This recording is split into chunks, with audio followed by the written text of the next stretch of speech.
C'est fou de se dire que là, on est à moins d'une minute 20 du record du monde. Avec Alan, 1 minute 20, c'est pas grand chose, mais à la fois, c'est aussi énorme. C'est chaud, quoi. Faut aller gratter 5 secondes par-ci, 5 secondes par-là. T'as pas le droit d'abandonner, t'as pas le droit de ralentir. T'es tellement habitué à être dans l'inconfort à l'entraînement que le jour de la course, t'arrives à rester longtemps dans cet inconfort parce que tu l'as travaillé à l'entraînement. Je repense à tous les sacrifices, les séances horribles que tu t'es mangé pour cette course-là. J'avais fait un test à l'effort il y a 1 an. J'en ai refait un là récemment. Il y a mes valeurs qui ont encore progressé à 29 ans. À l'époque, j'avais une très grosse VO2 max. J'avais VO2 max. On a la chance quand même d'avoir un beau binôme avec Alan. Bon, on a fait qu'une course pour le moment, mais il y en aura d'autres, ça c'est sûr.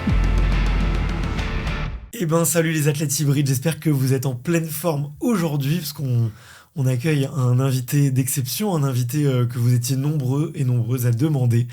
Effectivement, les résultats sont impressionnants. Déjà, je crois, un premier Irox en décembre 2024. 6 mois plus tard, il est au championnat du monde, en passant sous l'heure à Chicago, si c'est pas beau ça.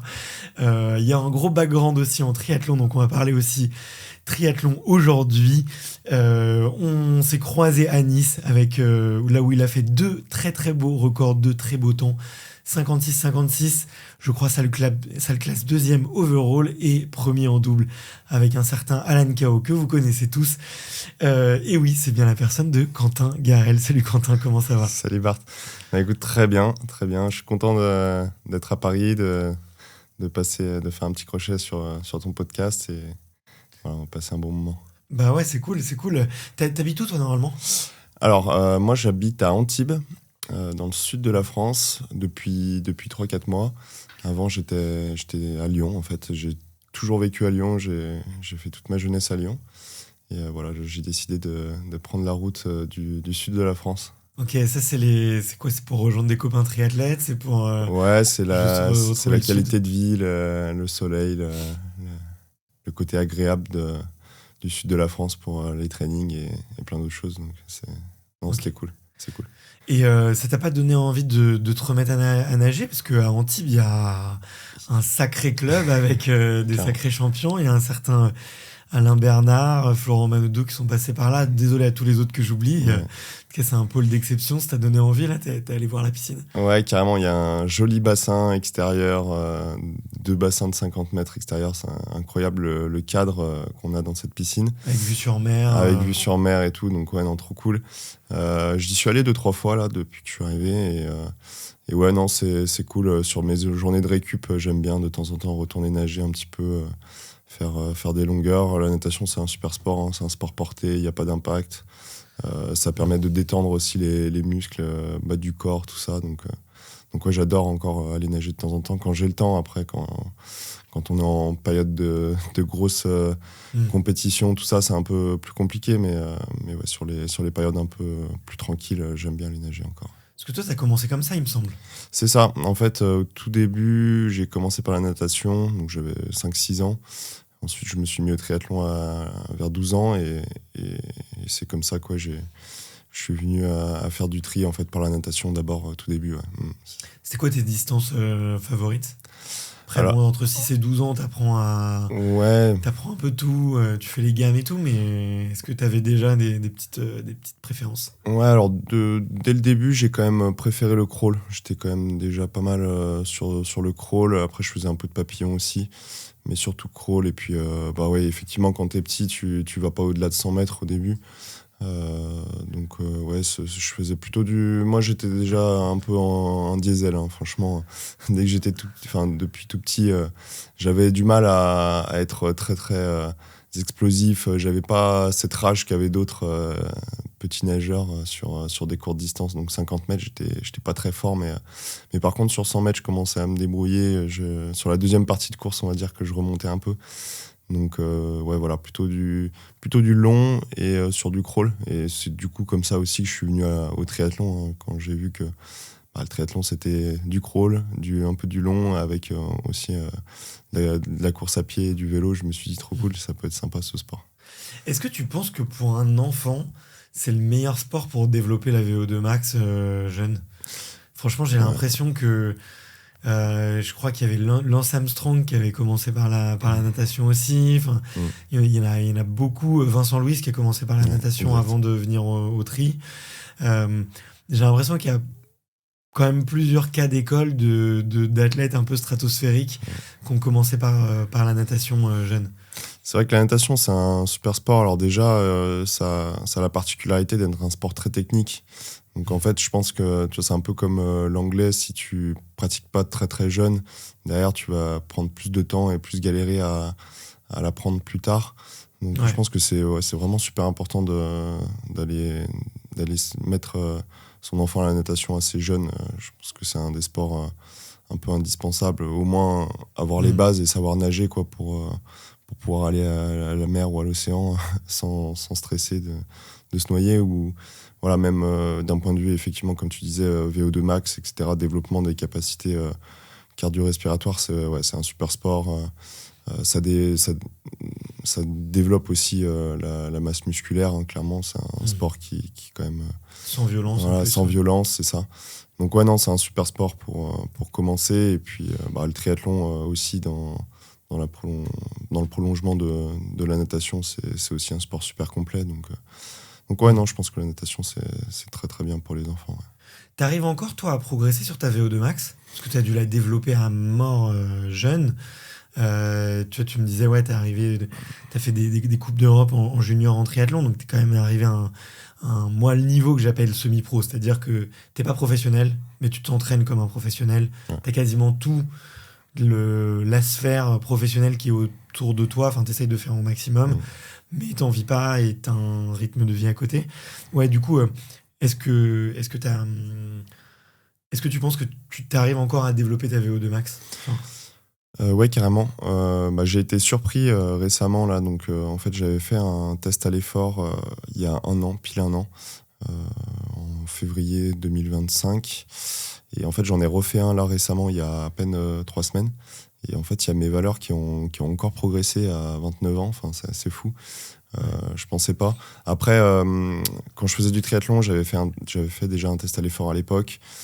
J'avais une très grosse VO2 max. Hein. J'ai toujours eu un gros moteur. J'avais 82 de VO2 max à l'époque. Donc ouais, ça me met vraiment une très très grosse VO2. Mais j'étais très léger en fait. Si tu veux, je faisais 69-70 kilos pour 1m86 pour la même taille que je fais aujourd'hui. Donc forcément, voilà, avec le poids, en fait, la VO2 max, c'est rapporté au poids. Donc ça veut dire que plus t'es léger aussi, plus tu peux avoir une grosse VO2. Et donc en fait, il y a un an, j'en ai refait une, donc 8 ans après, et j'étais descendu à 67 de VO2. Parce que forcément, en fait, j'avais pris 12 kilos. En termes de capacité, je pense que j'étais à peu près à l'équivalent de ce que j'avais quand je faisais du triathlon, mais sauf que tu rajoutes 12 kilos, du coup c'est divisé par plus d'unités et donc ta VO2 baisse. Et là par contre j'ai été étonné de refaire du coup un an après le même test, et donc je suis remonté à 71 de VO2 max là, récemment, il y a 3 semaines. Ok, ouais. Mais mine de rien, t'as quand même 10 points de moins qu'à l'époque, quoi. C'est ça, 10 points de moins qu'à l'époque, mais voilà, 12 kilos de plus. Donc au final, je pense que le ratio est peut-être un peu meilleur, c'est-à-dire que j'ai peut-être une meilleure capacité cardio-pulmonaire, mais sauf que du coup, vu que j'ai pris du poids, je perds un peu. C'est comme quand tu compares, moi quand je me suis amusé aussi à refaire le test FTP, tu sais, sur vélo, sur 20 minutes bike à bloc, et calculer ton nombre de watts. Et en fait, j'ai gagné en nombre de watts par rapport à il y a 8 ans. Mais par contre, j'ai perdu en watts par kilo, parce que franchement, je suis plus lourd. Donc en watts par kilo, j'ai perdu quelques unités. Mais ouais, c'est marrant de voir un peu comme ça l'évolution. Bien sûr. Voilà.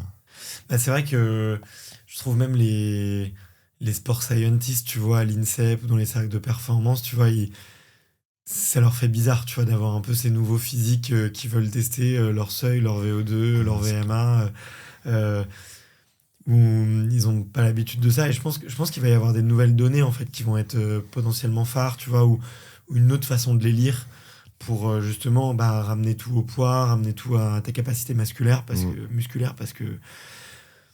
que oui, c'est bien beau d'avoir une VO2 à 101 comme Monsieur Blumenfeld, mais Mais peut-être que, ouais, en termes de puissance et tu vois, il est pas aussi intéressant, quoi. Ouais, c'est clair. Et ouais, tu te refais du coup souvent des tests un peu de VMA, de FTP, de VO2. C'est un truc que tu fais souvent. Ouais, j'aime bien le faire. Souvent, on le fait voilà, en début d'année, comme ça, pour partir sur des bonnes bases, des bonnes valeurs pour l'entraînement.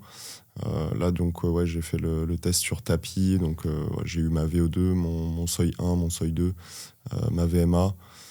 Voilà, et puis du coup, je fais le test aussi vélo pour la FTP.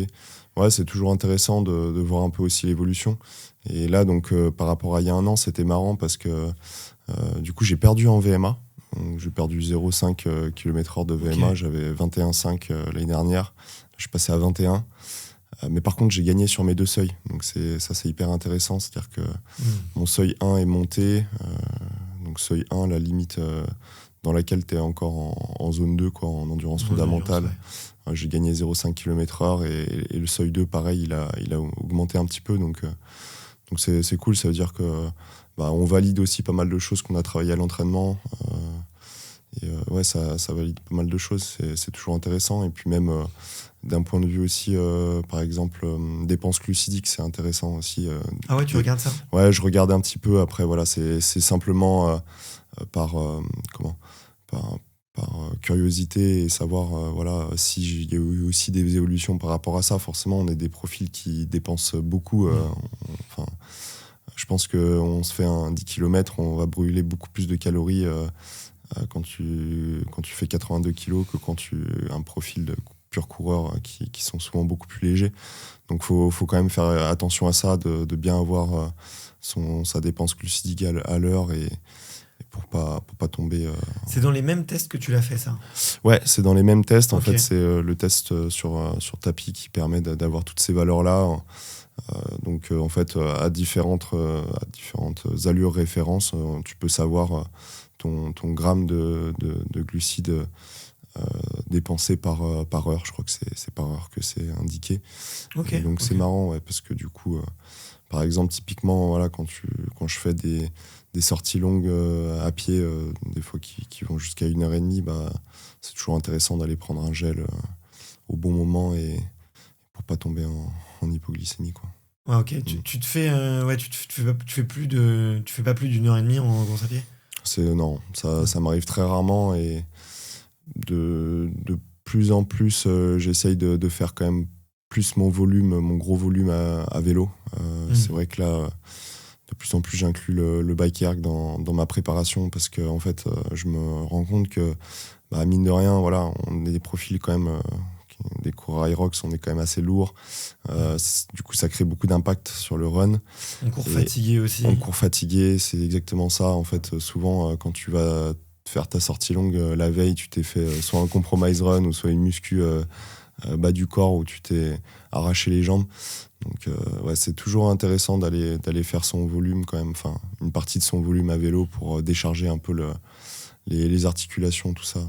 Ouais, je te rejoins, j'ai un peu mal au cul aujourd'hui parce que là j'avais le coach là, qui m'a mis 2 heures de course à pied hier. Je lui ai dit écoute, je vais faire 1 heure sur le vélo, 1 heure à pied parce que j'ai pas envie de faire 2 heures comme ça. Bon, après, c'est parce que je prépare aussi un 100 bornes à la fin de l'année là. Ouais, Donc il faut quand même que je fasse un peu de volume. Que je commence à en faire un peu maintenant. Mais non, ouais, on priorise ça. On se dit jusqu'au mois de juin et les championnats du monde Aerox. On fait du volume sur vélo et au moins ça te fait de la zone 2 et je travaille un peu sous fatigue après du vélo, quoi. Mais ok, hyper intéressant. Et t'as quoi comme montre d'ailleurs là? J'ai une Amazfit. Ok. Ouais, j'ai une Amazfit. Et t'es content, ouais, pour les perfs et tout, le suivi un peu de tout ça? T'as un capteur cardio, un capteur au bras, j'imagine? Ouais, c'est ça. Alors, je suis très content de cette montre. Elle est assez efficace. Il y a le mode Hyrox, tu sais, Ok. donc ça c'est cool. Ça te permet d'avoir tes temps de station et de run à chaque fois. Et alors, par contre, le seul point négatif, c'est que le capteur cardiaque de la montre ne fonctionne pas super bien. Moi, je sais que des fois, ça me donne un peu des valeurs bizarres.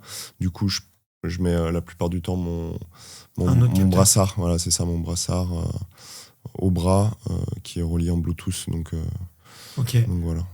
Ouais, bah, je parle un peu avec eux en ce moment parce que c'est une belle marque, ils sont hyper présents et puis ils ont besoin de créer du contenu en France, ils veulent accélérer et tout. Et effectivement, ils m'ont dit qu'ils échangeaient avec toi pas mal, là, donc faut que j'essaye. Et ils m'ont proposé la grosse là, de Hunter, là. Oui, ouais. Ou La celle-ci. Et du coup, je sais pas trop laquelle des deux prendre. Parce que celle-là, j'ai l'impression qu'elle est plus pour les coureurs de route. Oui, c'est ça. Et l'autre, elle est un peu plus pour le trail. résistante au choc, Ouais, le trail, tout ça, quoi. C'est ça. Ouais, non, la balance 2 est très bien. Je crois qu'il y a la balance 3 d'ailleurs qui est sortie. Mais pour ce que j'en fais et pour mes besoins, je pense que ça suffit largement, la balance, la modèle balance. Ok. Ça te fait une estimation de ton temps sur 5K, ton estimation de ton temps sur ta VO2 ou... Après, on sait ce que ça vaut, mais c'est toujours un peu complexe, mais ça te fait toutes ces estimations-là, ouais. Ouais, c'est ça me fait mes estimations. Alors, les estimations de run sont assez justes, honnêtement. Ouais. Par contre, la VO2, c'est un peu faux. Toutes les montres ont du les mal à montres, calculer la VO2 max. Ouais, surtout sur des profils comme toi, non? Ouais, en plus, alors après, tu rentres ton poids, mais en fait, le problème, c'est que la VO2 max, c'est une histoire de cardio-respiratoire. Enfin, en fait, la montre ne peut pas savoir comment tu respires, combien de CO2 t'expires, tout ça. Et en fait, il y a des valeurs qui manquent, quoi. Tu peux pas dire il fait 80 kilos, il court 32 son 10 bornes, donc il a cette VO2 max. Enfin, c'est pas toujours vrai, en fait. Ouais, bien sûr. Donc, c'est basé sur des statistiques, tu vois, et sur des modèles mathématiques. Exactement.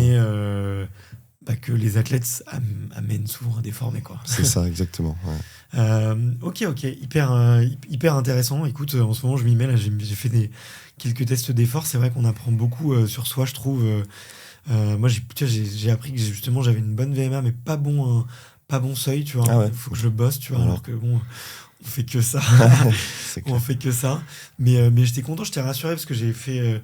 mine de rien, je me suis remis à faire beaucoup de VMA parce que je pense que c'est quand même un peu la caisse, tu vois, et j'en ai pas fait autant que toi jeune, tu vois. Oui. Et moi, je continue de la développer. Ouais. Je continue de gagner des points, tu vois. J'ai gagné 3-4 points en 6 mois, tu vois. Donc, c'est que à 35 ans, je peux énorme. encore le faire. Ouais. Après aussi, j'ai eu une période de ma vie, tu sais, où j'ai clopé, tu vois, arrêté de faire du sport pendant 5 ans. Ouais. Donc je me dis, j'ai perdu des points de vie, je peux les rattraper à 35. Ouais, mais bien sûr. Je pense. Donc, c'est jamais, on n'est jamais complètement bloqué dans un scénario dans sa vie. Je pense qu'on peut toujours rattraper les choses et ouais, non, clairement. Même, tu vois, je pense jusqu'à 40, 45, on peut encore progresser dans plein d'aspects. Donc, Geoff est un bon exemple. C'est la personne à qui je pensais. Mais c'est cool qu'on a un ambassadeur comme ça, tu vois, qui montre qu'on peut effectivement traverser les âges. Donc effectivement, c'est plutôt chouette. Bon, du coup, Antibes, un peu de natation, le beau cadre et tout. Il y a une belle salle, du coup, à Antibes où aller s'entraîner. Ouais, carrément. Il y a une belle salle que je vous recommande si vous êtes dans des passages là-bas. Je passe souvent dans le coin, moi. C'est Vallis Auréa, du côté de Valoris. Enfin, c'est entre Antibes et Valoris. Et, c'est une très belle salle avec tout un côté extérieur aussi. Ça, c'est trop bien. C'est-à-dire que tu as des cibles wall ball, piste de sled et tout en extérieur. Bon, après, on a la chance d'avoir beau temps presque tous les jours, donc ça, c'est cool, ça. On pourrait pas avoir la même chose à Paris, je pense, parce que sinon le sled, tu le ferais la moitié du temps sous la pluie. Mais non, du coup, avec le cadre et la météo, c'est cool d'avoir ce côté extérieur où tu peux t'entraîner dehors.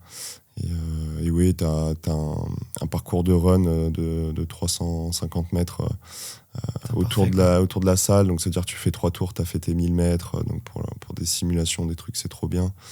Et ouais, tout équipé avec de l'open gym aussi quand tu veux. Donc, c'est une super salle. Ouais. Toi, tu fais, j'imagine, plus que de l'open gym. Tu organises ta journée comment, à peu près? Ouais, alors moi, j'essaie de beaucoup aller m'entraîner sur de l'open gym parce qu'en fait, j'ai une programmation que je dois suivre et donc les cours collectifs, ça me correspond pas forcément trop. Tu le fais avec qui, ta prog? Avec Nicolas Macheret. Okay.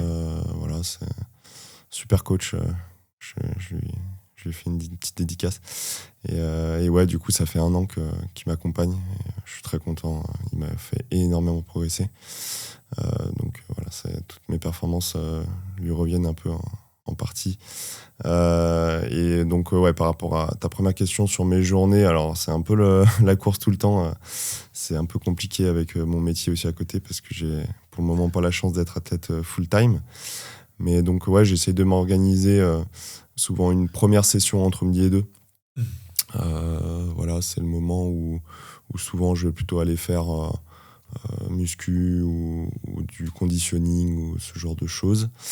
Et après, la deuxième séance, souvent le soir, voilà, après le boulot, plutôt sur du run ou du bike ou d'autres choses.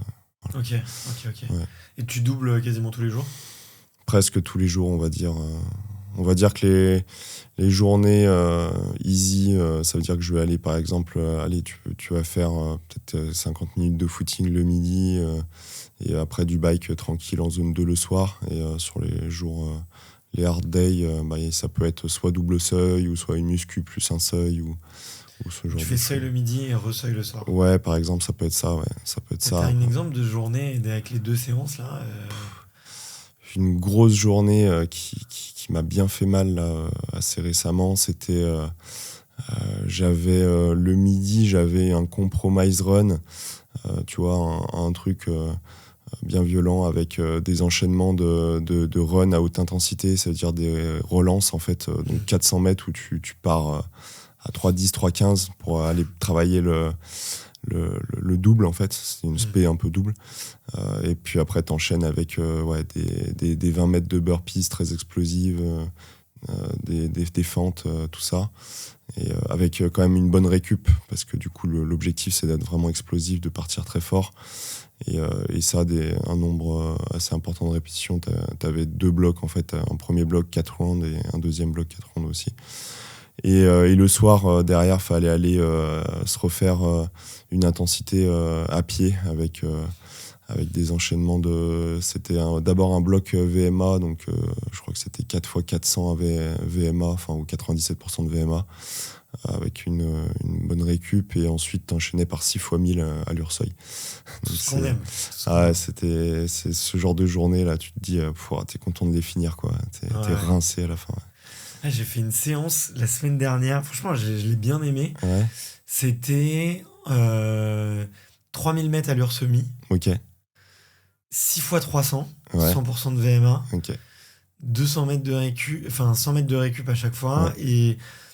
Et après un 4 x 1000, on est parti sur une allure 10K. Ah oui, ok. Et je pense que j'aurais pas pu monter au-dessus, tu vois. Franchement, j'étais rincé.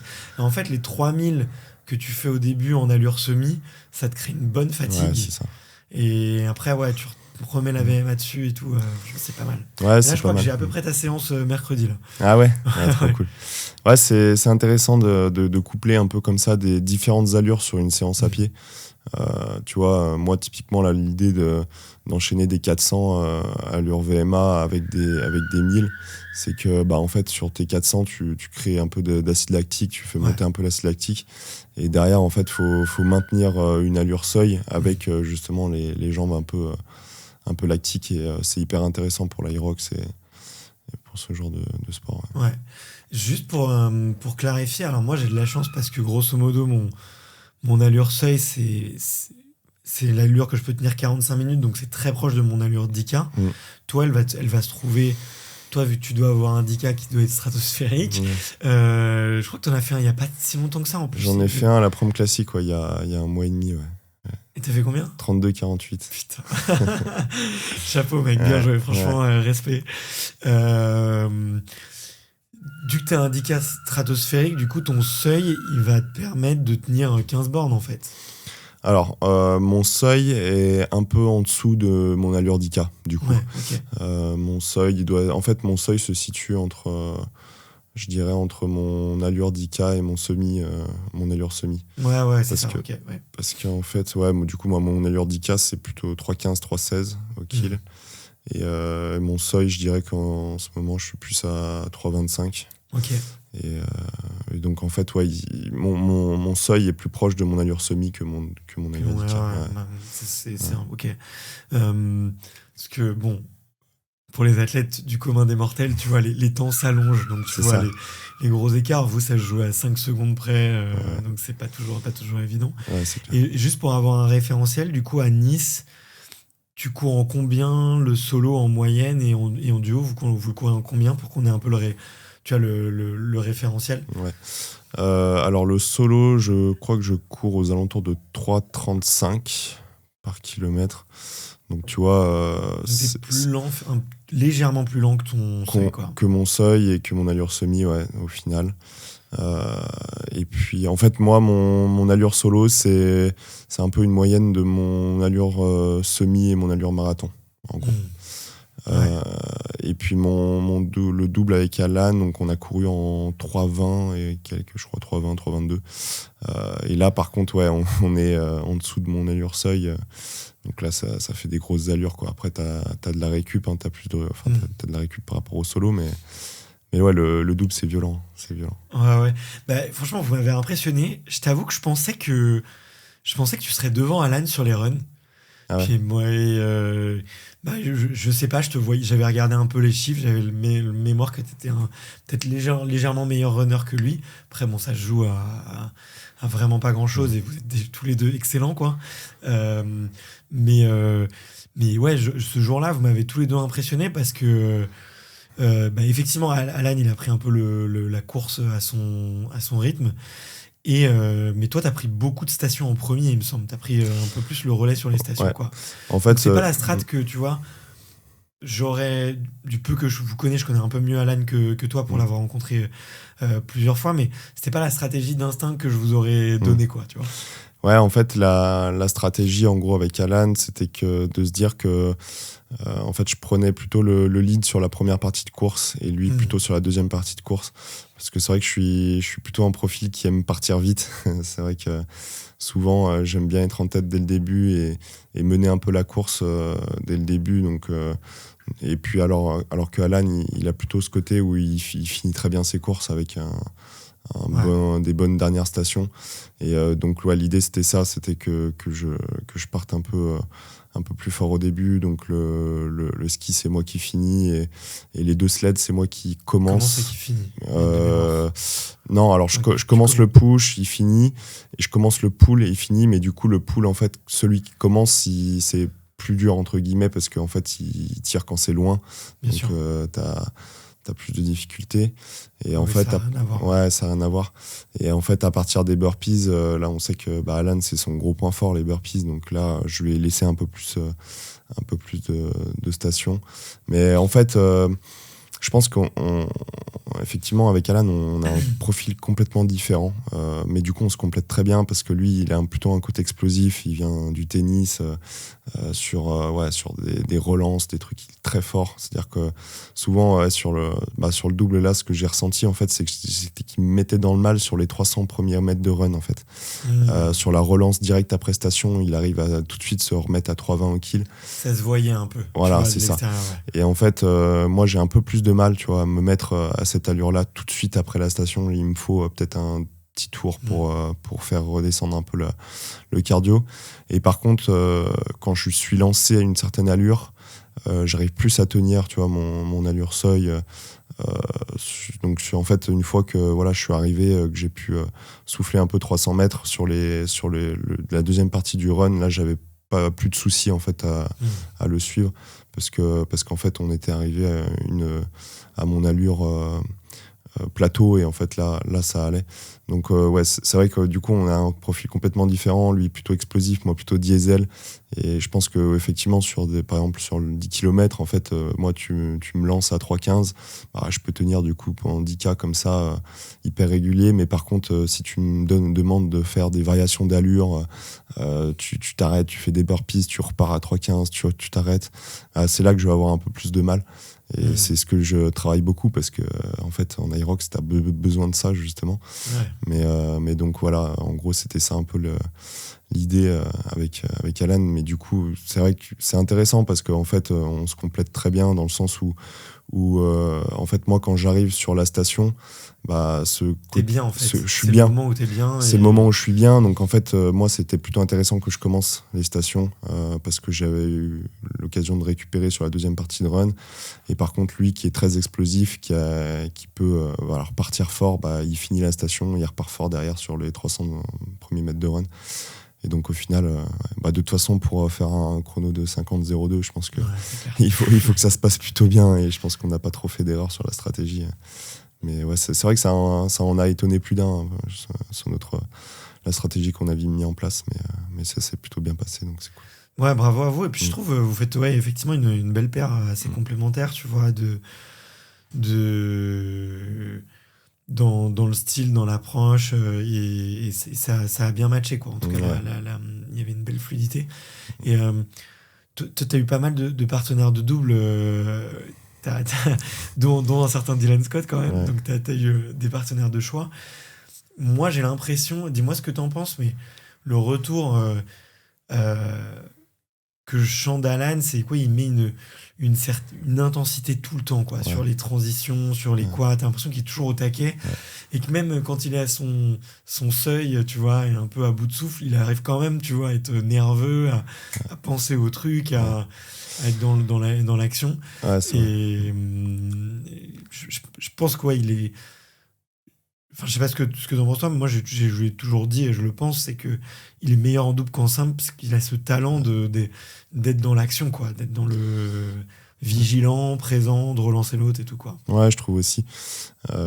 C'est vrai que c'était impressionnant parce que moi c'est vrai que je suis quelqu'un de, je pense même dans mon caractère, je pense qu'on est aussi un peu différent là-dessus. Moi je suis plus calme, je pense que je suis plus un peu moins ce côté où fougueux, tu vois, et lui il a ce côté là où en fait typiquement même quand tu parles de ça, je pense que tu penses notamment aux transitions sur le sled pull, où en fait quand on finit de courir, de tirer sur la longueur, il tape un sprint pour aller de l'autre côté pour retirer dans l'autre sens, et en fait tous ces trucs là, en fait oui, c'est hyper important, et ça peut faire la différence parce que en fait tu te dis tu gagnes peut-être une demi-seconde, une seconde par-ci, une seconde par-là, mais derrière quand tu finis à 6 secondes du record de France, finalement tu sais que ça peut faire la différence, donc ouais, il y a ce côté en double où faut avoir la hargne, quoi, faut avoir la rage et être très très explosif tout le long, et c'est vrai que ça, Alan, il l'a bien, il l'a bien. Si tu devais choisir un des deux formats, toi, solo ou double, c'est compliqué parce que en fait, si tu veux, moi le solo c'est quand même, je pense, qui me convient le mieux par rapport à mon profil et mes capacités, voilà. Mais le double, j'adore aussi parce que en fait il y a ce côté où déjà tu partages quelque chose avec quelqu'un, et puis je pense que tu vois, pour atteindre le plus haut niveau, rentrer en Elite 15, je pense qu'en solo c'est un peu bouché, quoi, c'est un peu compliqué, et il y a un tel niveau qui fait qu'aujourd'hui c'est de plus en plus relevé, et en solo c'est quand même très compliqué d'atteindre ce plus haut niveau, alors qu'en double il y a encore un peu de place, je pense, un peu plus de place, et je pense que quand il y a 2 fois plus de place déjà 2 fois plus de coureurs, et puis non, en fait on a la chance quand même d'avoir construit un beau binôme avec Alan. Bon, on n'a fait qu'une course pour le moment, mais il y en aura d'autres, ça c'est sûr, et je pense qu'on a vraiment nos chances là pour la prochaine saison. Donc l'idée, ça va quand même être de focus un peu le double là sur la prochaine saison pour essayer d'atteindre cette Elite 15 qui est un peu mon rêve, depuis que j'ai commencé l'Aerox, quand même. Ça fait un peu rêver tout le monde de courir, de prendre le départ d'un major. Donc je veux toujours garder du solo parce que c'est quand même ce que j'adore, l'effort que j'apprécie, parce que t'es vraiment livré à toi-même et t'es dans l'effort tout le long. Mais le double, ça va quand même prendre une part importante de ma prochaine saison. Ouais. Ok. C'est le même système de qualif qu'en solo pour le duo, c'est-à-dire que tu gagnes des courses sur tes 5 meilleurs classements, des points sur les 5 meilleurs classements, c'est ça? C'est les 3. C'est les 3 meilleures courses en double et les 5 meilleures courses en solo. Okay. Donc voilà, ça c'est un peu différent. Mais faut quand même aller faire 3 grosses perfs pour pour aller rentrer dans les 15. Donc, Parce que si tu gagnes 3 fois, c'est sur des courses importantes avec le max de points. ouais. Il y a une variable d'ajustement, non, avec le temps ou avec le temps des autres, je sais plus. Alors, J'ai- en gros, tu as les courses pro qui rapportent un nombre de points qui est de 105 points au maximum si tu gagnes. Après, tu as les Européennes Elite 15 qui sont d'ailleurs le week-end prochain à Londres, qui rapportent un peu plus, donc 108 points à la gagne. Et après, tu as les Majors qui rapportent 110 points à la gagne et les champions du monde Elite 15 qui rapportent 115. Donc, en fait, tu peux gagner 3 courses pro, donc ça te fait 105 fois 3 en double. Mais tu peux avoir encore plus de points si tu as des mecs qui ont fait des bonnes places sur des majors ou des plus grosses courses que les courses pro en fait. Donc, Ok. donc là, pour nous, ça va être vraiment important d'aller gagner 3 coups doubles pour au moins maximiser nos chances, quoi. Donc voilà, après, je sais pas trop effectivement comment ça va se passer et en cas d'égalité, tu vois, parce que peut-être que tu auras plusieurs doubles qui vont avoir gagné 3 Moi, en lisant le Irox. système, c'est ce que je me suis dit. Ouais. Je me suis dit, c'est obligé, il va y avoir des. Ouais. Après, du coup, ce système dont tu parlais de temps, enfin de pourcentage par rapport au temps, en fait, c'est à partir de la 3e place. C'est-à-dire que quand tu finis 3e ou moins bien sur tes Irox, en fait, il y a aussi le temps par rapport au premier qui est pris en compte. C'est-à-dire que si tu finis à 10 secondes du premier, tu vas pas marquer le même nombre de points que si tu finis à 3 minutes du premier. Ouais, ok, très clair. Vous savez déjà quelle course vous allez courir ?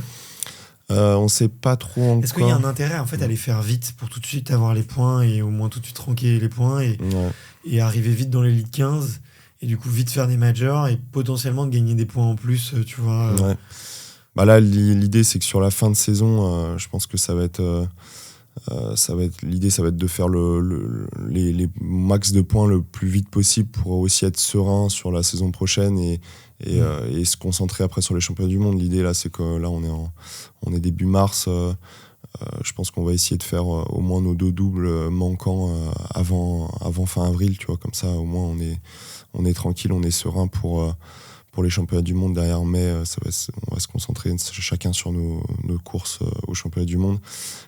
Mais ouais, l'idée c'est ça, c'est d'aller faire 2 autres doubles ensemble et on ne sait pas trop encore où on va aller, mais globalement on devrait en faire un potentiellement soit Bologne ou soit Lisbonne et peut-être Paris Grand Palais et Lyon, on verra. Okay. Suivant aussi les échéances. Je sais qu'il y a aussi le dernier major à Varsovie, alors je sais pas si je le courrai avec Alan ou pas. Pour l'instant on est dans les scopes. Après, ça dépendra aussi de... Pour l'instant, vous êtes dedans. Ouais. On est dedans, ouais. Pour l'instant, on est dans les 15 avec le... Si tu comptes pas les roll down, enfin, si tu comptes pas les doublons, en fait. Si t'enlèves les doublons, on est dans les 15. Après, ça dépendra aussi du résultat de Marc, de son double avec Marc à Londres. Parce que s'ils prennent pas la qualif à Londres aux Européennes, je pense qu'ils vont aller jouer une dernière chance de qualification au championnat du monde Elite 15 à Varsovie ensemble. Et par contre, s'ils sont qualifiés avec Marc, s'ils chopent la qualif avec Marc à Londres, Alan m'a dit qu'on ferait le dernier major ensemble. Donc voilà, ça dépendra un peu du résultat de Londres. On verra la semaine prochaine. Okay. Ouais. Bon, écoute, on touche du bois et j'espère que ça se passera bien. Ouais. Comment tu te spécialises du coup un peu en double ? Ça va être essentiellement un travail d'allure, un travail de relance, apprendre à gérer aussi des WOD avec un petit peu de récup pour pouvoir mettre un peu plus d'explosivité. Ça va être ça le but ? Ouais, c'est exactement ça en fait. L'idée, ça va être d'aller faire des enchaînements assez intenses, assez violents avec un peu de récup parce que l'idée, c'est pas de partir sur des AMRAP de 50 minutes parce que là, tu vas plutôt être sur ton allure de solo. Là, ça va plutôt être dans l'idée de travailler sur, par exemple, des EMOM avec de la récup ou tu vois, des enchaînements, mais avec quand même quelques temps de récupération enchaînés. Typiquement, tu vois, une séance qui peut vraiment faire progresser en double, c'est un peu la séance dont je t'avais parlé là au début, c'est tu vois ce qu'on appelle VMA Compromise Run. Alors c'est les deux trucs horribles. Tu mets de la VMA, c'est horrible, avec du Compromise Run, c'est horrible. Donc tu fais un mélange des deux et ça donne un truc assez spicy. Mais en gros, voilà, tu vas t'enchaîner des burpees, des fentes, du sled à haute intensité avec tu vois, des runs assez courts de 300 mètres, 400 mètres, mais par contre à vive allure et avec une bonne récup derrière pour bien simuler l'intensité du dos. C'est quoi une bonne récup? Ouais, on va dire que par exemple, tu vois, ça peut être quelque chose, tu fais... je sais pas, la dernière fois que j'ai fait un peu ce genre de séance, c'était par exemple, tu fais 20 mètres de burpees, 400 mètres run, 20 mètres de fente, 400 mètres run. Donc ce bloc-là, tu prends 2 minutes de récup et tu le fais, tu vois, 6 fois, par exemple. Ça peut être ce genre de choses. Ouais, tu fragmentes beaucoup plus, mais tu mets beaucoup plus d'intensité. Exactement, ouais, c'est ça, exactement. En fait, je la testerai. Ouais, tu testeras, mais voilà, l'idée c'est d'aller courir sur ton allure double, quoi. Ça allait courir 3,15, 3,20 sur les 400 et pareil sur les 20 mètres de burpees et fentes, bah tu mets de l'intensité, quoi. T'es pas à remonter avec le genou sur les burpees, quoi. Tu t'envoies. L'idée, c'est d'aller se rapprocher de son allure de double, quoi. Ok. Tu m'as dit déjà, donc tu doublais tout le temps. Tu fais quoi aussi sur Ergo? Parce que sur Ergo, je crois que t'aimes bien ça et je crois que t'es plutôt costaud, non? C'est ton point. Enfin, pour moi, je vois un gros point fort là-dessus, non? Sur le rameur, le ski. Ouais. T'as l'air hyper solide dessus. Ouais, c'est vrai que c'est un peu mon point fort, les ergos. En fait, je les travaille pas trop, mais non, je les travaille pas trop, mais je suis quand même, enfin, je suis assez fort, ouais. J'ai pas trop besoin de les travailler pour être quand même costaud. Ouais, c'est dû à quoi, tu penses? Je sais pas trop. Je pense que le rameur, c'est peut-être dû à la natation quand même. J'ai quand même un gros tirage. C'est vrai que ça m'avantage vachement. J'ai fait il y a pas si longtemps que ça mon test sur 2000 mètres au rameur. Je crois que j'ai fait un peu plus de 6,20, enfin 6,21, un truc comme ça. Donc en gros, je rame une 35, une 36 sur 2000 mètres. Donc ouais, c'est quand même très solide, je pense. Mais du coup, ouais, je fais quand même pas mal de volume, mais par rapport à d'autres, je fais beaucoup moins. Et je pense que la natation m'aide beaucoup, le triathlon, le fait que j'ai quand même un point fort d'eau et un point fort tirage sur le rameur. Et puis le ski, mine de rien, c'est pareil, hein, ça engage vachement les dorsaux, la sangle abdominale, tout ça. Donc ouais, j'ai toujours été à l'aise sur les ergos. Voilà. Mais bon, après, malheureusement, c'est pas sur ces stations que tu peux faire une grosse différence. Donc ça m'aide quand même vachement parce que ça me permet aussi de récupérer, tu vois. Je sais que c'est ça, voilà, ça te permet d'être frais, mais ça me permet pas d'aller gagner une course. Enfin, ça te permet de pas la perdre, mais ça te permet pas de la gagner. Ouais, j'ai fait beaucoup de travail sur Ergo là ces 3-4 derniers mois et je suis content, ça a bien fonctionné, mais effectivement, comme tu le disais, je l'ai pas senti sur le temps. Tu prends 5 secondes sur ton rameur, c'est que dalle. Mais par contre, ouais, après, t'as vraiment l'impression d'avoir récupéré et d'être plus serein. Plus frais. Non, c'est ça, c'est complètement ça. Et je pense que tu vois, même le ski, en fait, maintenant, j'arrive franchement en sortant du ski. Je pense que sur mon solo, quand je rentre au push, j'ai pas dépassé ma zone 3, quoi. Je suis presque encore en zone 3 en rentrant au push. Donc mon enchaînement run, ski, run, ça me permet vraiment de rester encore très bas et tout en contrôle, en ayant quand même un pace quand même assez élevé en ski, tu vois. Je sais que moi au ski, je suis à peu près en 1,45 en solo et en fait à ces allures là je suis quand même assez confortable, quoi. Ok. Donc voilà. Ouais, parce que ça. Bon, faut progresser encore, parce que je regardais là sur les majors de Phoenix où tu vois leur pace et tout. Ouais. T'en as qui sont au ski, ils sont à 1,35. Tu te dis, mais putain, mais comment ils font, quoi? Ouais, après, c'est plus sur du double qui sont 1,35. Ouais, c'est vrai qu'en solo, ils sont 1,40. Ouais, les meilleurs t'as un Hunter qui tire peut-être en une 40, une 42. Puis après, en vrai, dans la majorité, même en Elite 15, franchement, t'en as très peu qui skient en dessous d'une 45. Hein. Ils sont plus aux alentours d'une 45 en solo. C'est, encore une fois, hein, tout le monde sait que de toute façon, c'est pas les 3-4 secondes que tu vas aller gagner sur le ski qui vont faire la différence à la fin. Au contraire, elles peuvent te flinguer. Ah ouais, c'est ça. Elles peuvent tellement te flinguer. Et puis, mine de rien, un rythme un peu plus lent, tu vois, au sled pull, bah en fait, c'est 3 secondes, mais tu les perds 10 fois, quoi. Donc ouais, voilà. Ok. Hyper intéressant, hyper intéressant. Donc là, attends, tu t'enquilles un sacré volume là, avec le taf et tout. T'as le temps là? Tu fais quoi comme job? Alors, je suis conseiller financier dans un cabinet de conseil. Je suis salarié. Et ouais, du coup, alors, je fais du volume, oui, mais je pense que j'en fais beaucoup moins que la plupart des athlètes de mon niveau en Aerox. Là, aujourd'hui, ouais, je pense, ouais. En volume hebdo, je suis entre 12 et 14 heures par semaine. Donc ça reste quand même énorme, mais si tu veux, quand je vois un peu ce que font un peu les autres, quand je regarde, c'est plus, ils s'approchent plus des 16, 18, voire même 20 heures. Donc, ouais, Dylan Scott, il a un volume de monstrueux, lui. Ah ouais, c'est complètement démesuré. Ils sont sur plus de 20 heures par semaine, hein, largement. Tu pourrais tenir, toi?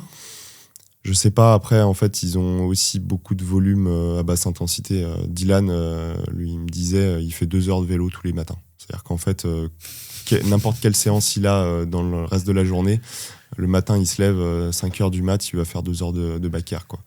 Tous les matins, sans exception. Donc déjà, si tu veux, ça te fait 2 fois 7, ça te fait déjà 14 heures de bike. Donc c'est avant que les enfants se lèvent, quoi. Ouais, c'est ça. En gros, il a des enfants, non? Ouais, il a un petit. Ouais, il a un petit. Et, je sais pas quel âge il a, mais il est assez jeune. Il doit avoir 2-3 ans. Ouais. Putain, ok, ouais. Donc ouais, ça fait des volumes. Là, ça commence à faire des volumes, quoi. Costaud, ouais. Tu t'es un bon dormeur, toi?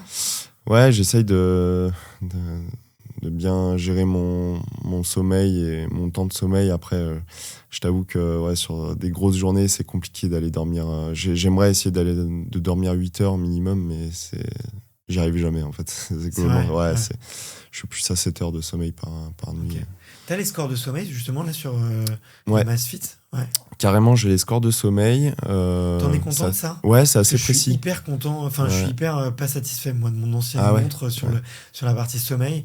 Il y a plusieurs trucs qui me cassent les pieds, je pourrais te les dire, je te le dirai juste après ton retour, mais moi, je serais curieux de savoir si sur le sommeil, t'en es content. Ouais, si, j'en suis content. En fait, ça permet de... Alors déjà, il te calcule ton heure de coucher, ton heure de lever, et puis peut-être ton temps de sommeil profond, sommeil paradoxal, tout ça.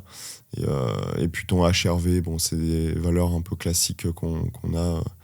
Et ouais, non, franchement, après, voilà, je suis pas un psychopathe des analyses data, tout ça. Toi, t'es pas le plus geek. Ouais, je suis pas trop le geek qui va regarder, qui va tout contrôler et tout regarder.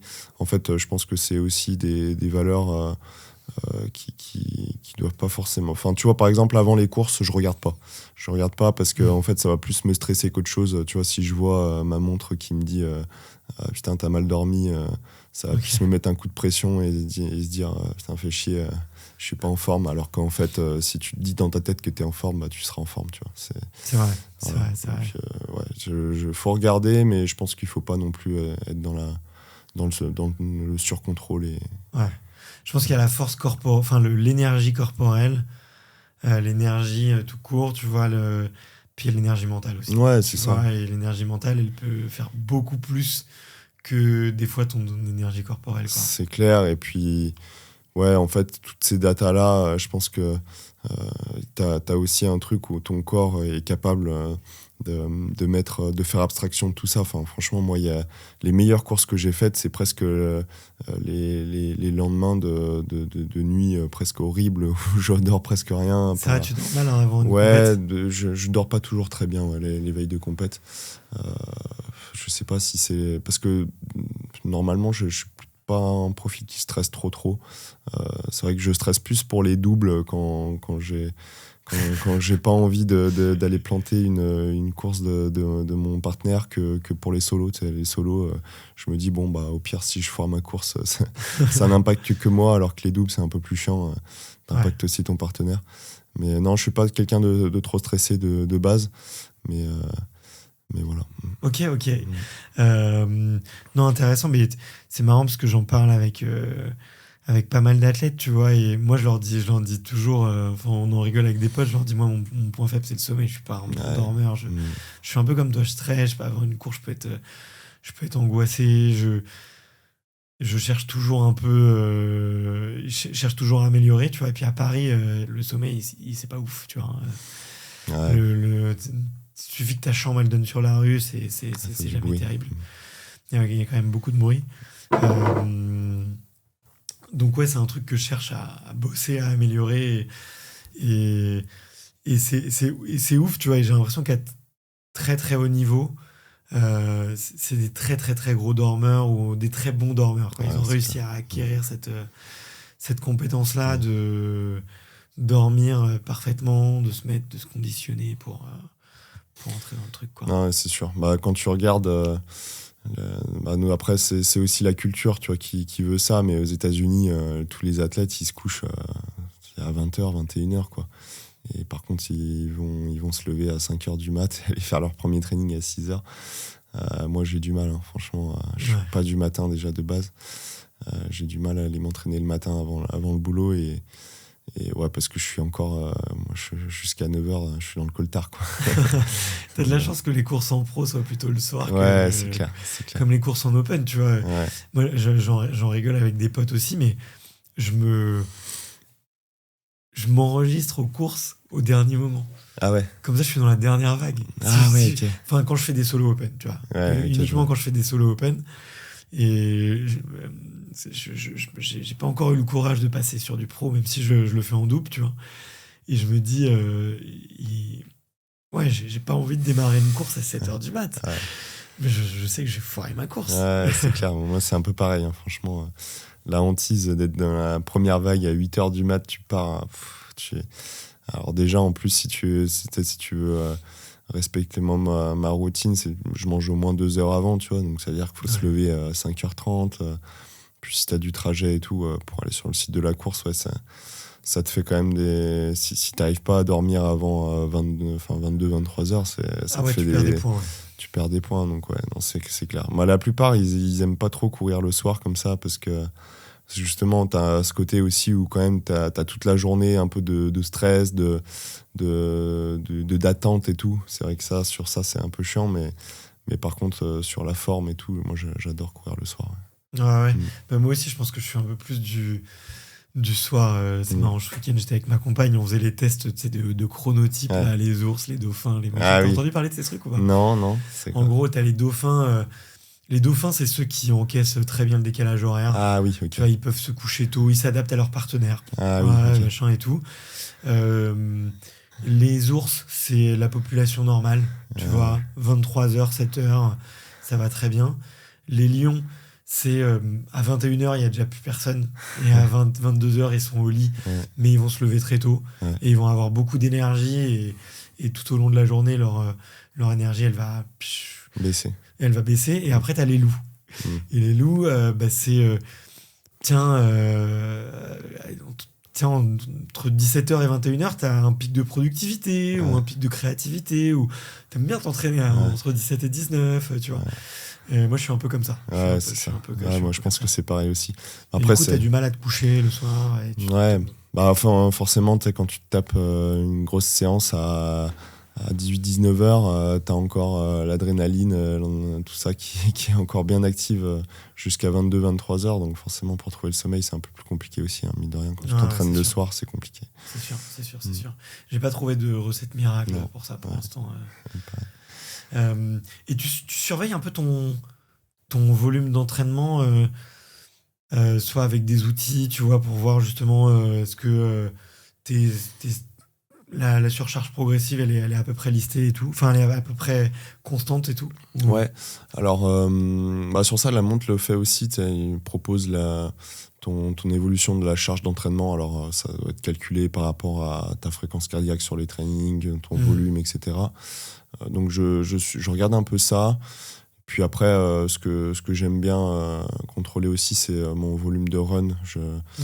Maintenant, j'essaye de ne pas trop monter en volume, de rester 70-80 km par semaine maximum, ce qui est déjà beaucoup, hein, c'est clair. Mais voilà, après, ça, il y a aussi une grosse variable aussi en fonction des semaines, semaines de compète, semaines hors compète. Tu vois, là, en ce moment, c'est un peu l'enfer. J'enchaîne un peu les Aerox une fois toutes les 2 semaines presque. Donc, en fait...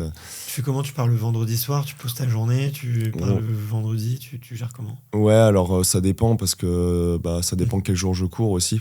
Des fois, je vais aller courir le jeudi soir, le vendredi soir ou le samedi soir. Ça change un peu mon organisation. C'est vrai que là, à Nice, j'étais à domicile, donc là, c'était trop pratique. J'ai fait jamais ma journée de taf et j'ai décollé juste après pour aller faire ma course.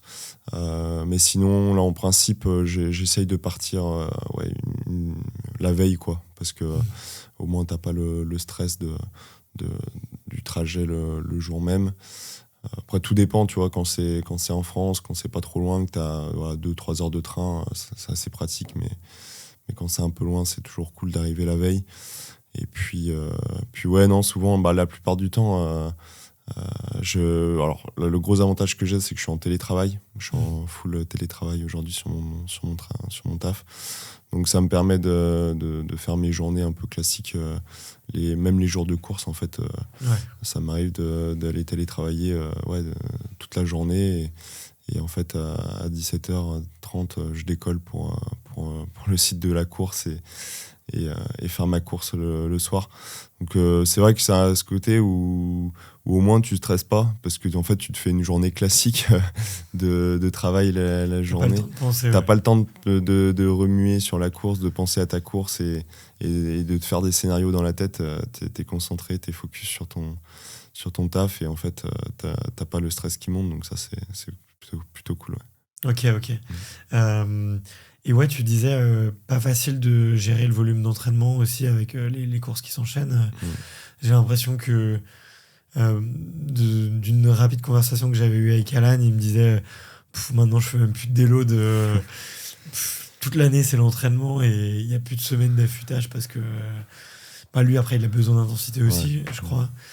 Il me disait que la veille de sa course à Nice, je crois qu'il avait fait un 5 ou 6 fois 1000 à l'Urdica, donc c'est quand même des séances qui tapent un peu, quoi. Toi, tu gères comment, du coup, ça? Ouais, alors après, ça dépend des profils. Effectivement, chaque personne est différente un peu bien sûr. Je pense qu'il faut tester. Il faut tester plusieurs choses, plusieurs taper week. Moi, je sais que de plus en plus, effectivement, je rejoins un peu plus Alan là-dessus. J'essaye de diminuer mes tapers. Enfin, diminuer.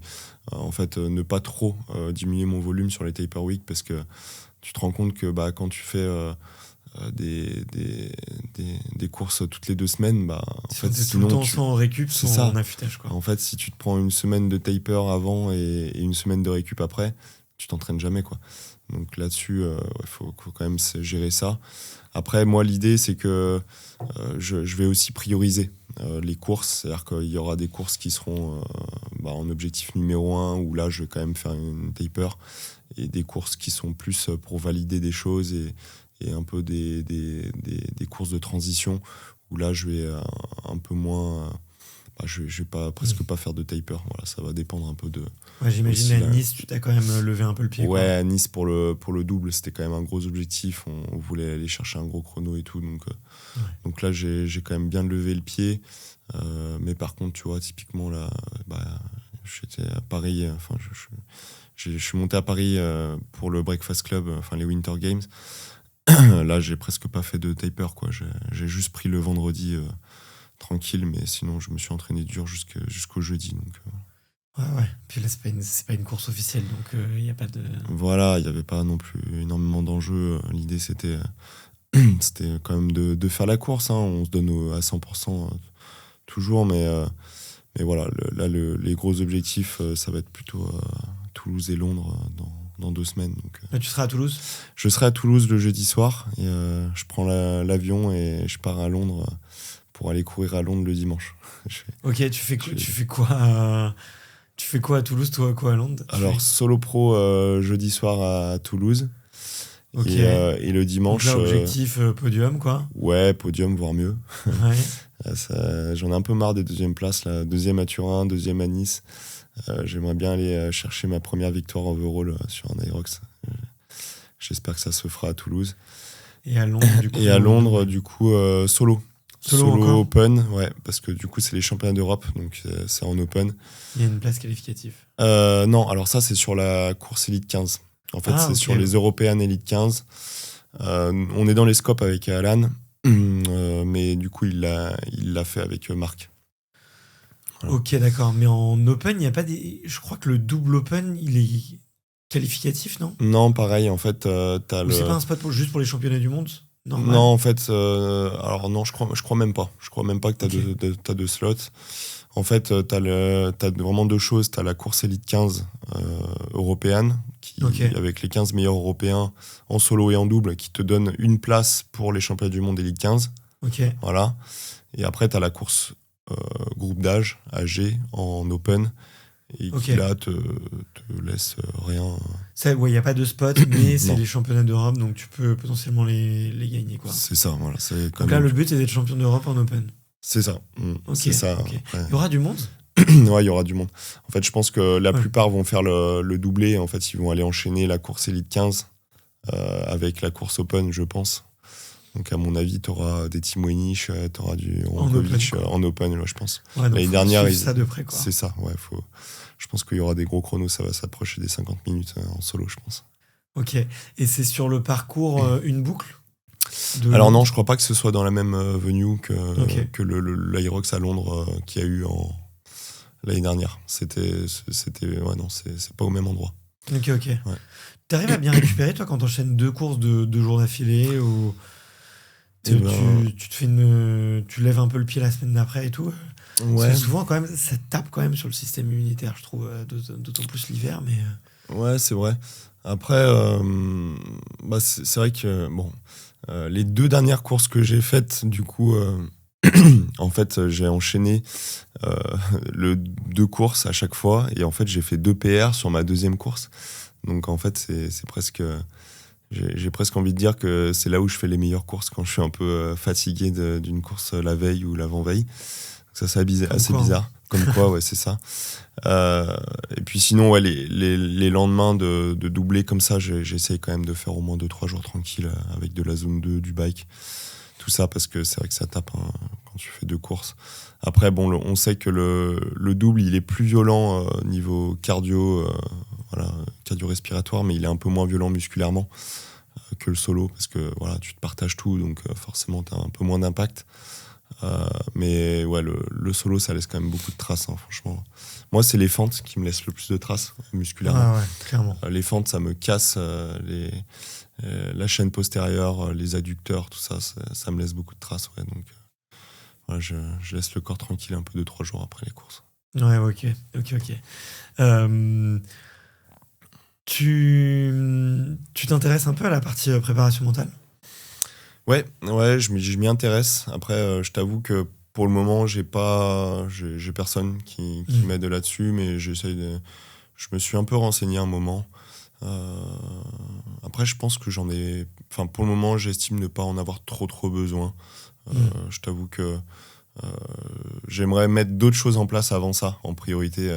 Comme quoi? Ouais, la récup, tu vois, typiquement, tout ce qui est mobilité, j'en fais pas assez, étirement. Moi, qu'est-ce que je me suis rédit cette année là? Dès que je fais une pause pendant 1 mois, je me rédis. Ouais. Okay. Ouais, et puis en fait, le problème, c'est que tu vois, quand tu as un job à côté et que tu as des journées bien remplies, tu vas mettre la priorité sur l'entraînement, forcément.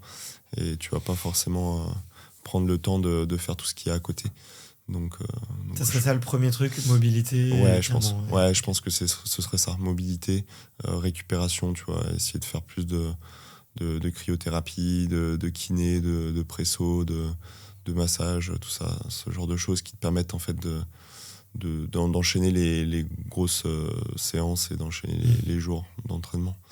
Et là, pour le moment, mine de rien, j'ai un manque de temps et donc forcément, je sacrifie ça plutôt que...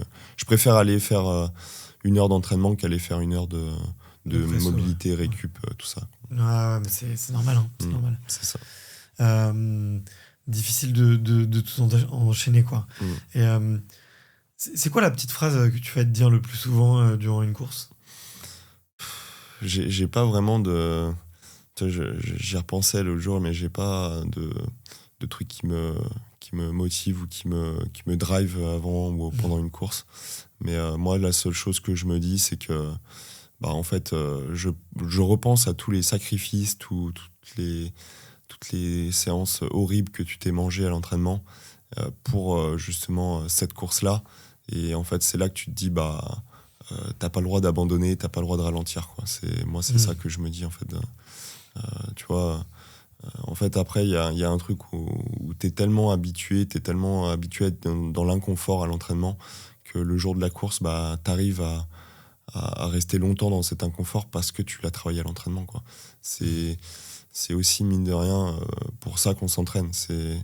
Oui, tu vas faire progresser ton corps, tu vas lui permettre d'aller plus vite, etc., d'être plus fort, mais tu vas aussi permettre à ton cerveau d'encaisser de la souffrance que tu pourrais pas encaisser si tu te mets pas ce genre de contraintes à l'entraînement. Donc, ouais, c'est ça. Ok. Ouais, tu repenses à tout ce qu'il y a eu avant et pourquoi tu le fais, quoi. Et t'as déjà abandonné sur des courses ? Jamais en aérox, j'ai jamais abandonné. C'est vrai que je pense que l'abandon... Alors, pour le moment, je touche du bois parce que j'ai jamais eu de course où je me suis complètement foiré. Tu vois, franchement, quand je regarde depuis que j'ai commencé l'Aerox, mon premier Aerox à Marseille en fin 2024, où je fais 1h05 en pro solo, jusqu'à aujourd'hui, il n'y a jamais une course où je suis complètement passé à côté, quoi. À part peut-être Toulouse l'année dernière où je fais 75 mètres de sled pull. Mais voilà, c'était une erreur d'inattention. À part ça, franchement, j'ai toujours été à peu près homogène et régulier sur mes courses, où j'ai à chaque fois été à peu près à mon niveau, à ce que je voulais faire. Donc voilà, pour le moment, en fait, je me suis jamais posé la question d'abandonner. Après, je pense que il y a 2 raisons en fait pour lesquelles tu peux abandonner. C'est soit voilà, t'as des douleurs, tu vois, si t'as une douleur qui est pas normale, tu ressens un truc qui peut entamer ta saison ou te coûter derrière, là je pense que faut s'autoriser à abandonner et se dire que voilà, c'est pour se préserver pour les prochaines courses. Et il y a l'abandon ou par le truc mental qui te dit voilà, je peux plus, j'en ai marre, je suis à saturation et j'arrête parce que soit je suis pas dans la course, je suis pas sur mes standards ou quoi. Et je pense que cette deuxième option, je la mets complètement de côté. Enfin, je me laisse pas l'autorisation d'abandonner parce que il y en a pas mal qui disent si tu t'autorises à abandonner une fois, en fait tu t'autorises à abandonner de nouveau derrière quand tu auras des difficultés. Donc ouais, non, je pense l'abandon, faut vraiment le laisser de côté. C'est pas une option qui est valable chez moi, quoi. Ouais, moi je me pose la question. Moi j'ai déjà bâché des courses. Bon, après j'étais malade et tout, donc c'était particulier, mais j'ai déjà bâché et je me dis, s'autoriser aussi à bâcher, c'est potentiellement s'autoriser à tenter un truc sur une course que tu vois, tu tenterais pas. Donc je me dis, je suis très d'accord avec toi. Tu vois, à partir du moment où tu ouvres cette porte, c'est une porte de sortie qui existe tout le temps et elle te fait de l'œil pendant toutes tes courses, toute ta vie avant de, comme tu l'as dit, vraiment de la fermer et de fermer l'option. Mais de l'autre côté, le fait de l'avoir des fois par moment, ça peut donner un peu ce degré de liberté de vas-y, ouais, je tente de partir un peu plus vite et peut-être que ça peut passer théoriquement. Et si ça passe, ça passe. Si ça pète, ça pète, tu vois, et c'est ok, quoi. Mais moi, je pense que je préférerais, tu vois, si je tente quelque chose, me mettre dans le mal et me dire, bah voilà, au pire, effectivement, je suis pas dans la course, mais quand même finir, tu vois, juste pour dire, bah voilà, au moins, j'ai fait une course de merde, j'ai fait un temps pourri, une place pourrie, mais par contre, au moins, je finis, quoi, par respect aussi pour moi, ce que je fais à l'entraînement et ce que je mets en place et tout. Mais ouais, je comprends ce que tu veux dire. C'est vrai qu'en fait, il y a aussi ce côté où pour progresser, il y a aussi un côté stratégique de gestion de course, tu vois. Je sais que moi aussi, j'ai tenté plusieurs façons de gérer ma course, des départs plus lents, des départs plus rapides, des stations un peu où tu mets plus d'intensité, des courses où tu mets plus d'intensité à contrario sur le run. Et en fait, ces différentes gestions de course, bah, ça peut te permettre de trouver un peu un équilibre et ta course parfaite. Et mais ouais, du coup, je vois là-dessus, c'est important d'essayer d'aller tenter des choses des fois sur des courses. Ouais. Ouais, puis mais là où je te rejoins, c'est vrai on est sur un sport où ça ne coûte pas trop physiquement de terminer la course quoi qu'il arrive, quoi. Tu vois, j'en parlais avec un athlète Ironman, il me disait mais en fait si je suis 20e au bout de 30 km de vélo, que je suis déjà rôti et tout, il me dit bah en fait mieux vaut bâcher et refaire une course dans 2 semaines, 3 semaines. Alors que si je termine, en fait, je vais être rôti pendant 2 mois, quoi. Ouais, c'est sûr, c'est pas pareil. Je pense que là, sur ces courses-là où effectivement ils ont des courses à rallonge qui peuvent beaucoup t'impacter pour les prochaines semaines, je pense qu'il vaut mieux mettre le clignotant des fois et se préserver et refaire une course derrière. Mais l'Irox, voilà, ça reste un peu moins d'une heure d'effort. Donc ouais, c'est encore, je pense que tu peux encore finir même si t'es pas dedans, quoi. Ouais, c'est clair.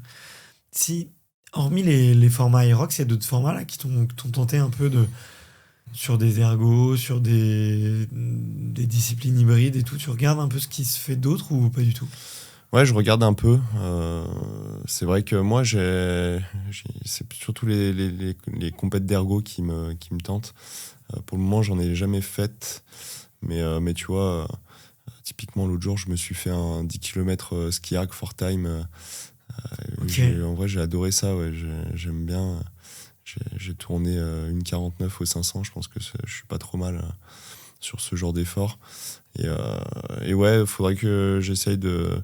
Ouais, alors après, là, la saison est tellement bien remplie avec l'Irox que pour le moment, je pense que là, il faut que je reste focus. Mais sur des périodes un peu plus tranquilles ou quoi, j'aimerais bien tester un peu d'autres choses et essayer de voir d'autres trucs. Il y a plein de petits concepts qui commencent à sortir un peu en reprenant un peu ce côté un peu hybride de fitness racing et tout. Donc c'est cool.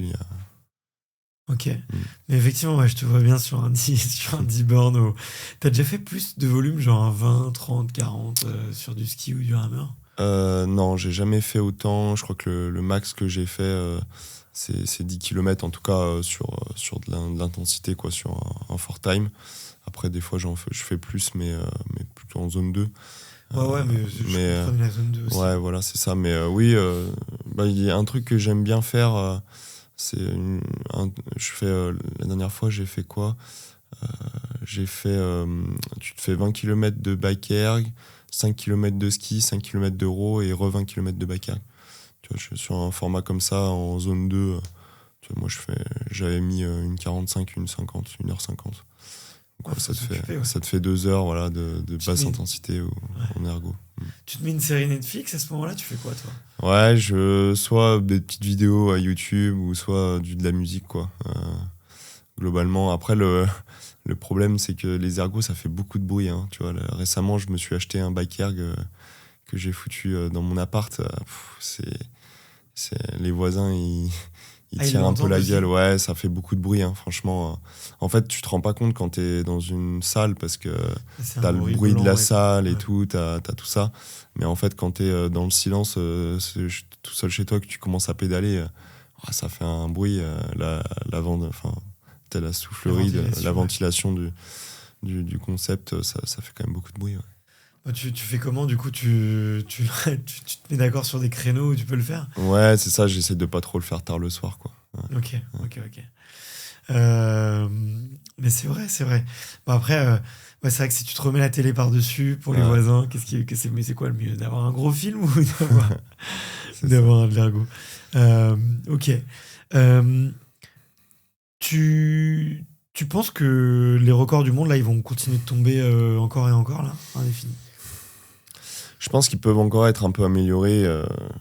Il y a beaucoup de marge encore, je pense, notamment sur le solo. Alors le double, ça commence à être très très costaud, 48, je crois que c'est 48-35, un truc comme ça. Le record du monde en double, c'est stratosphérique.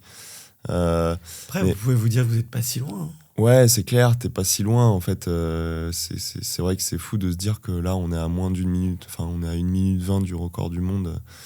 Avec Alan, alors à la fois, c'est 1 minute 20, c'est pas grand chose, mais à la fois, c'est aussi énormément, énorme, parce qu'à ces allures-là, en fait, pour aller gratter 1 minute 20, c'est chaud, quoi. Faut aller gratter 5 secondes par-ci, 5 secondes par-là.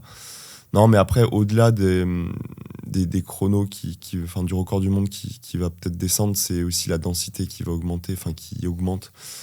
Tu vois, il y a encore un an, je pense que des mecs sous les 55 minutes, t'en avais peut-être, allez, ça se comptait sur enfin, 5, ça se comptait sur les doigts de la main. Ouais. Là, aujourd'hui, t'as peut-être 15 athlètes qui courent sous les 55, donc 15-20 athlètes. Et en fait, la densité comme ça, elle augmente, mais de manière exponentielle. C'est complètement fou. Même, tu vois, quand je regardais, le temps que j'ai fait là à Nice, au championnat du monde l'année dernière, je faisais champion du monde, en fait. En l'espace de 7-8 mois, en fait, le niveau, mais il a augmenté, mais c'est complètement fou. Ouais. Même quand tu le vois en France... moi, ce que j'aime bien regarder, c'est le nombre de Français qui sont passés sous l'heure. Quand je fais sub 1 heure au championnat du monde, 59-39, je pense que j'étais à peu près le 5e ou le 6e Français à être passé sous l'heure de toute l'histoire. Maintenant, aujourd'hui, on est peut-être 15 Français ou 20 Français à être passés sous l'heure. Je vais te dire, Ah, tu les as, les stats? Ouais, je suis curieux de savoir. Je sais pas exactement. Combien il y en a? Hop, je vais te dire ça tout de suite. Il y en a... Alors, 1, 2, 3, 4, 5, 6, 7, 8, 9, 10, 11, 12, 13, 14, 15, 16, 17. 17 et... non, 18, 19, 20, 21... Ah, c'est fou. 22, 23... 24, 25, 26, 27, 28, 29, 30, et là je crois que c'est fini. T'en as une trentaine. Ah, c'est fou. Hein. C'est fou, alors qu'il y a encore 7-8 mois, en fait, c'était un cap qui était quand même difficile à atteindre. Enfin, quand tu passais sous l'heure, t'étais vraiment dans les meilleurs Français, quoi. Ouais. Et là, aujourd'hui, ça devient presque la norme, quoi. Passer sous l'heure. Ouais, c'est fou. Ouais, c'est fou. Et en plus, ouais, sur plein de courses, quoi. Mais et puis, on voit à quel point ça tourne. Ouais. Puis des performances qui sont très rapprochées aussi. Hein. Il y en a qui font ça à quelques semaines d'écart. C'est hyper impressionnant. Mais ouais, donc tu penses qu'à un moment donné, ça va se tasser. Mais en fait, moi, c'est un peu la crainte que j'ai, c'est que je me dis, le format va, au bout d'un moment, être plus intéressant à regarder, parce qu'on va arriver à un espèce de plateau où en fait, tu vas avoir 15 gars au wall ball qui vont arriver au même moment, et sur la ligne d'arrivée, en fait, il va falloir se battre, tu vois. Littéralement, je me dis que ça va arriver un peu à ça, tu vois. Ouais, après, maintenant, en fait, les courses vont se jouer à des détails. Ça veut dire que, tu vois, ça va se jouer sur la rapidité d'exécution des wall balls, par exemple. Tu vois, typiquement, maintenant, tu as tellement de mecs qui sont capables de faire les wall balls unbroken que maintenant, ça se joue plus sur la capacité à les faire unbroken, ça se joue sur la rapidité du squat, par exemple. Tu vois, c'est des trucs tout bêtes, mais en fait, en moyenne, tu mets 2 secondes par répétition.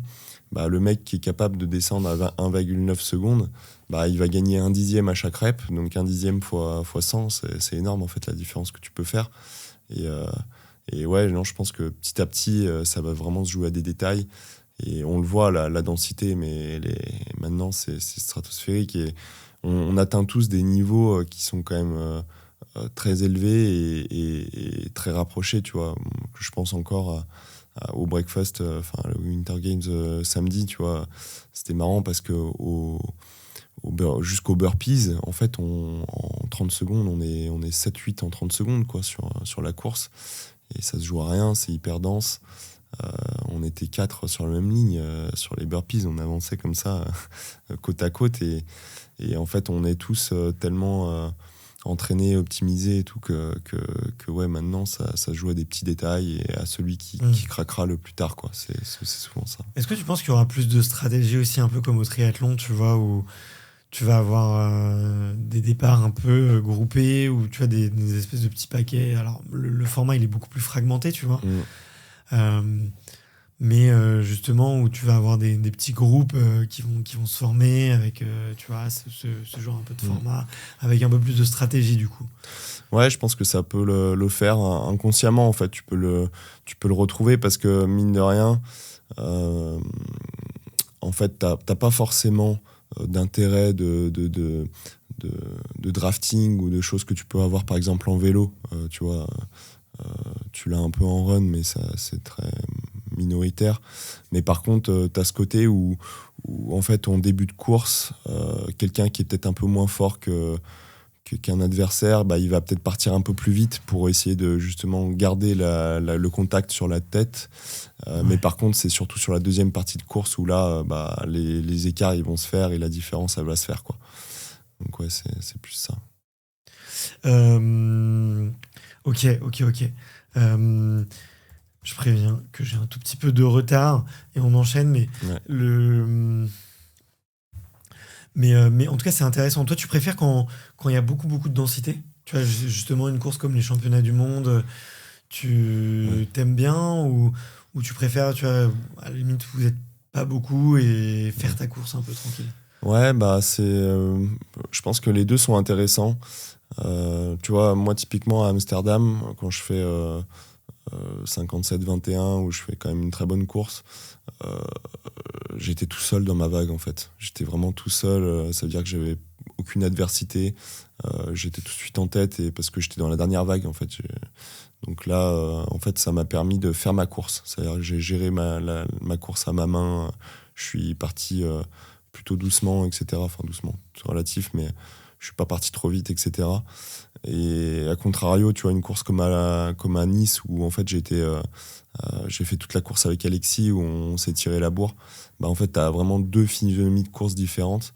Et je pense que si tu vas vraiment aller chercher un chrono et aller te faire une course plutôt homogène, je pense que c'est mieux d'être tout seul, tu vois, de pas trop avoir de perturbations des adversaires parce qu'en fait, tu es toujours tenté d'aller calquer ta course sur l'autre.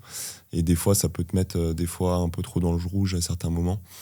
Alors que bah, si tu es livré à toi-même, bah, au moins tu fais ta course et tu es obligé de respecter tes allures et tes ressentis. Donc ouais, mais à la fois, c'est aussi très sympa d'aller courir avec des adversaires parce qu'en fait, ça te permet de te challenger, de te tirer. Tu vois, peut-être que sur le run, bah, quand tu vois quelqu'un en ligne demi-heure devant, tu as envie d'aller le chercher et ça va peut-être te faire gagner les 0,5 km/h qui vont faire la différence à la fin. Donc ouais, les deux physionomies de course sont intéressantes. Ok.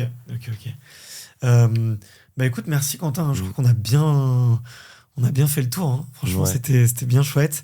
Je me suis bien régalé. En tout cas, je vais suivre de près votre épopée tous les élites, enfin, vers les élites 15 avec Alan. Je pense que on a tous envie de voir un duo 100% français l'atteindre. Donc, il y a pas de raison. Ça va être cool. Trop bien. Où est-ce qu'on va te voir là sur les courses en France? Tu vas dire, tu vas faire Grand Palais, tu vas peut-être faire Lyon aussi? Ouais, c'est ça, je serai en fait sur toutes les échéances en France là sur la fin de saison, Toulouse, Grand Palais et Lyon. Je sais pas encore trop ce que je fais, si je fais que un double ou si je rajoute aussi un solo à Grand Palais et Lyon. On verra aussi en fonction de de la fin de saison et de la fatigue et tout ça.